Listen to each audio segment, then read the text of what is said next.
오늘은 복되고 형통하라 라는 말씀으로 설교를 하도록 하겠습니다. 시편 128편 1절에서 2절까지 제가 읽도록 하겠습니다.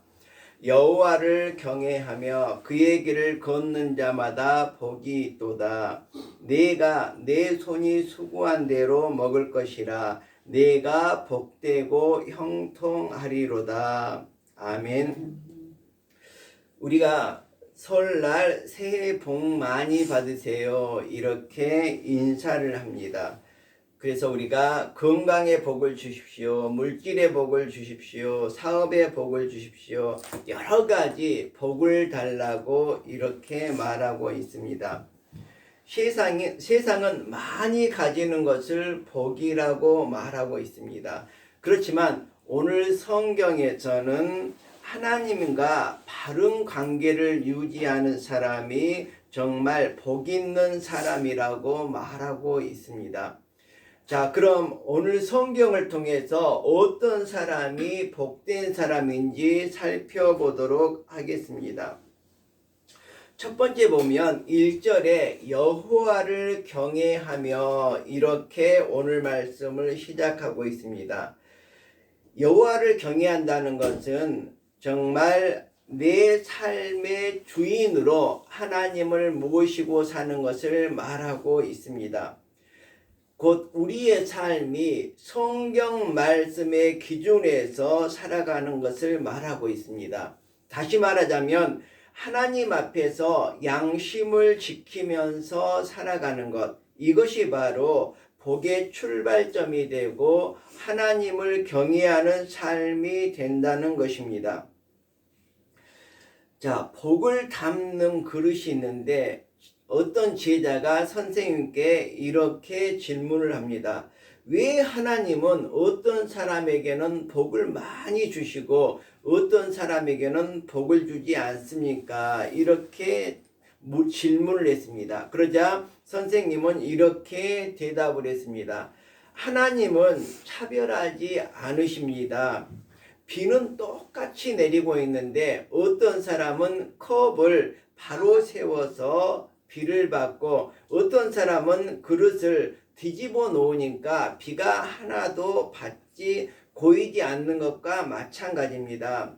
문제는 하나님께서 복을 주시지 않는 것이 아니라 우리의 자세라고 말하고 있습니다. 우리가 하나님을 경외하지 않는 마음은 뒤집힌 그릇과 같다는 것이죠. 자, 오늘 본문 1절에 보면 그 길을 걷는 자마다 복이 있도다 이렇게 말하고 있습니다. 그 길을 걷는다는 것은 무엇일까요? 그 길은 지속적으로 걷는 삶을 의미합니다. 하루아침에 반짝 했다가 없어지는 그런 삶이 아니라 끝까지 이 길을 걸어간다는 것이죠. 세상의 길을 걸어가다 보면 그 끝은 낭떠러질 수밖에 없습니다. 정말 추락하고 만다는 것이죠. 우리가 지금 어디를 향해 걷고 있는가가 매우 중요하다는 것입니다. 자, 2절에 보면 내가 내 손이 수고한 대로 먹을 것이라 이렇게 말하고 있습니다. 우리가 이 세상을 양심대로 살아가야 된다는 것입니다. 사기치고 정말 도둑질하고 거짓말하고 나의 것을 챙기면서 살아가는 사람이 이 세상에 너무너무 많습니다. 그래서 정말 우리들에게 진정한 복이라는 것은 수고를 통해 얻는 것이라고 볼 수가 있습니다. 정직한 땀을 하나님께서는 기뻐하는 것입니다. 조금 전에 말했던 불의한 방법으로 또 속임수로 정말 사기치면서 남의 것을 빼앗아서 떵떵거리고 잘 사는 그런 나라가 지금 우리나라가 되어버렸습니다. 그래서 우리나라는 다시금 정직한 손의 수고가 정말 잘 사는 그런 나라가, 정직한 손의 수고가 정말 축복받는 그런 나라가 되어야 된다는 것입니다.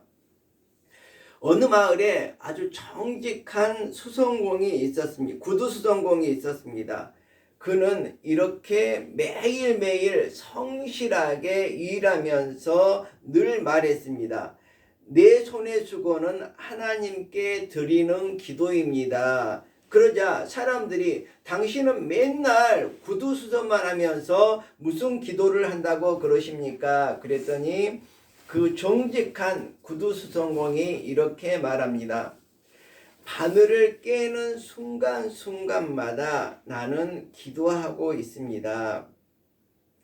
자, 이렇듯 이 이야기를 통해 우리가 정직한 노동은 곧 정말 기도라는 것, 예배라는 것을 우리가 느낄 수 있어야 됩니다. 일하기 싫거든 먹지도 말라고 성경에는 말하고 있습니다. 우리가 정직한 손의 수고가 매우 중요하다는 것을 우리가 기억해야 할 것입니다. 일하지 않고 드리는 기도는 곧 교만입니다. 그렇지만 기도 없이 일만 하면서 축복을 원하는 것도 교만이라고 볼 수가 있습니다. 형통은 기적이 아니라 성실한 이렇게 삶 위에 임하는 하나님의 은혜라고 볼 수가 있습니다. 자, 오늘 말씀에 내가 복되고 형통하리로다, 이렇게 성경은 오늘 말씀을 마무리하고 있습니다. 자, 형통은 하나님 뜻 안에서 잘 되어가는 상태라고 말할 수가 있습니다. 성경에 보면 형통한 사람들이 여러 분이 나오는데 그 중에 한 사람을 얘기하자면 요셉입니다. 요셉은 어디로 가든지 그가 가는 곳은 그 지역이 그와 함께하는 모든 사람들이 축복을 받았습니다. 하다못해 감옥에 있는데도 정말 그 집 전체가 축복을 받았던 것을 볼 수가 있습니다. 우리들도 어디를 가든지 무엇을 하든지 내가 있는 곳에 내가 하는 일에 복이 따라와야 되는 것입니다. 우리는 복을 쫓아가면서 정말 어떻게든 움켜잡으려고 이렇게 하고 있습니다. 그렇지만 그것은 잘못된 것이죠. 여기 요셉과 같이 내가 가는 곳에 내 뒤를 복이 따라와야 된다는 것입니다. 왜 그렇습니까? 요셉은 하나님께서 함께 해 주셨기 때문입니다. 자, 하나님께서 요셉과 함께 해 주신 것은 무엇 때문입니까? 바로 요셉이 하나님을 잘 경외하면서 하나님과 동행하는 삶을 살았기 때문에 그렇습니다. 자, 오늘 본문에서 보면 4개의 구조가 나옵니다. 그 구조가 무엇이냐? 첫 번째는 관계를 잘 가져야 된다는 것입니다.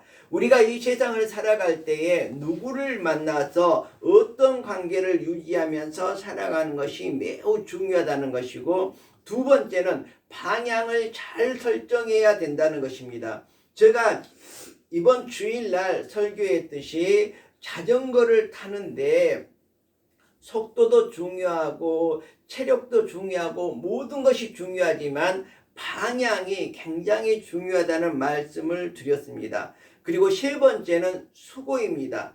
우리의 정직한 수고가 바로 복으로 가는 그 길이라고 볼 수가 있습니다. 그리고 네 번째 마지막이 뭡니까? 바로 복과 형통이거든요. 바로 열매 맺는 삶입니다. 그런데 우리 많은 사람들은 4번만 원합니다. 곧 열매만 원하는 것이죠.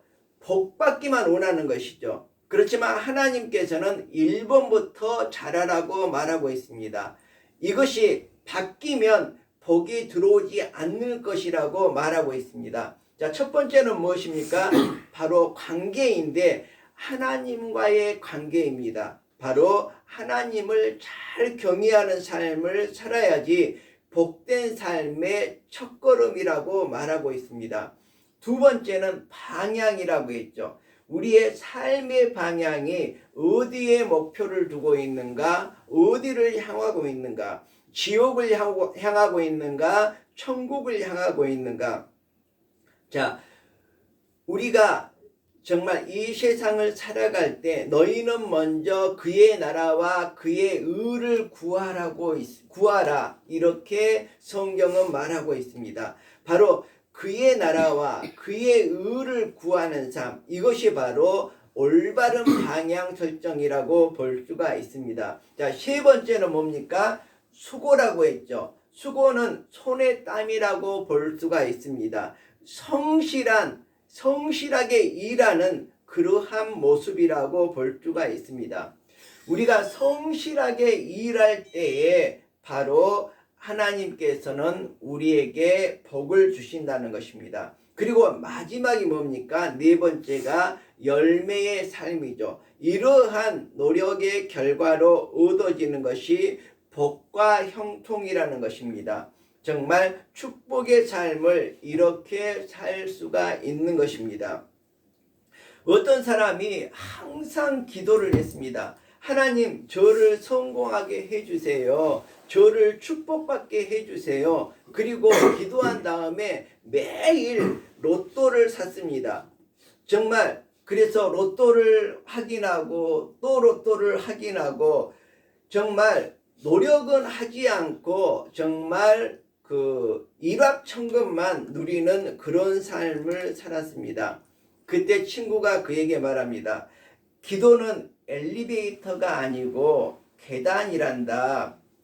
계단을 한 걸음씩 올라가듯이 우리의 축복도 한 걸음 한 걸음 이렇게 올라가야지 엘리베이터처럼 하늘에서 뚝 떨어지는 거, 그냥 엘리베이터 타고 하늘로 쑥 올라가는 거, 이런 것이 아니다. 그래서 형통은 성실한 걸음 한 걸음 위에 쌓아지는 축복이라고 이렇게 말하고 있습니다.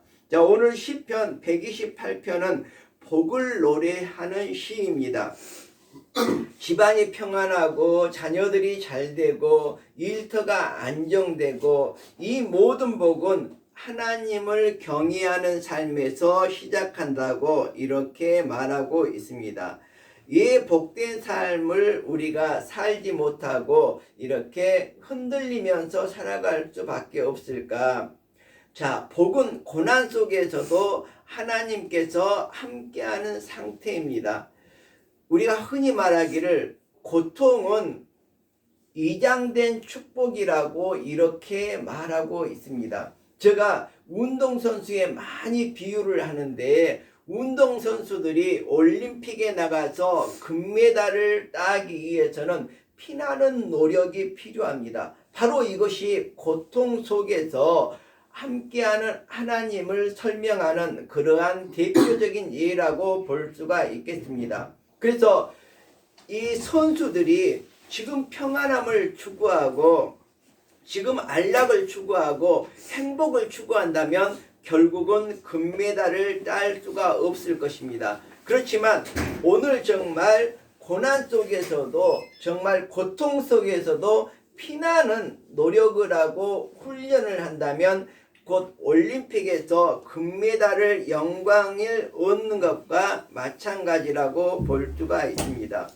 제가 조금 전에도 얘기했듯이 이처럼 복은 따라오는 것이지 쫓아가는 것이 아닙니다. 그래서 우리가 고난 속에서도 하나님께서 함께 하신다는 것을 우리가 굳게 믿고 이 세상을 살아가야 될 것입니다. 오늘 본문을 다시 한번 보도록 하겠습니다. 여호와를 경외하며 그의 길을 걷는 자마다 복이 있도다. 내가 내 손이 수고한 대로 먹을 것이라. 내가 복되고 형통하리라. 이렇게 말하고 있습니다.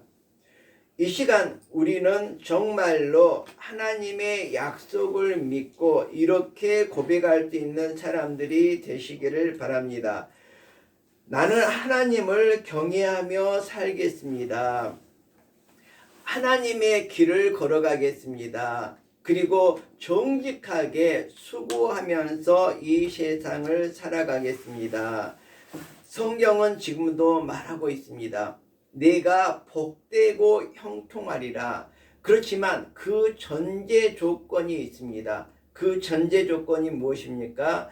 바로 하나님과의 관계를 잘 맺고 그 다음에 방향을 바르게 설정하고 그 다음에 내가 스스로 수고해야 된다는 것입니다. 이 약속이 우리의 가정과 일터와 자녀들 위해 풍성히 이루어지기를 주님의 이름으로 축원드립니다. 다 함께 기도하겠습니다. 하나님, 오늘은 우리가 어떻게 하면 복의 삶을 살 수 있을 것인지 살펴보았습니다. 우리가 오직 그의 나라와 그의 의를 구하면서 먼저 하나님을 잘 경외하게 해주시고 정말 우리들의 삶이 성경의 기초에서 올바른 삶을 살게 해주시고 또 정직한 수고로 이 세상을 살아간다면 우리들에게 복의 형통함이 임하리라고 확신합니다. 우리들이 모두 복의 사람들이 되게 해 주시기를 간절히 기도합니다. 예수님의 이름으로 기도합니다. 아멘.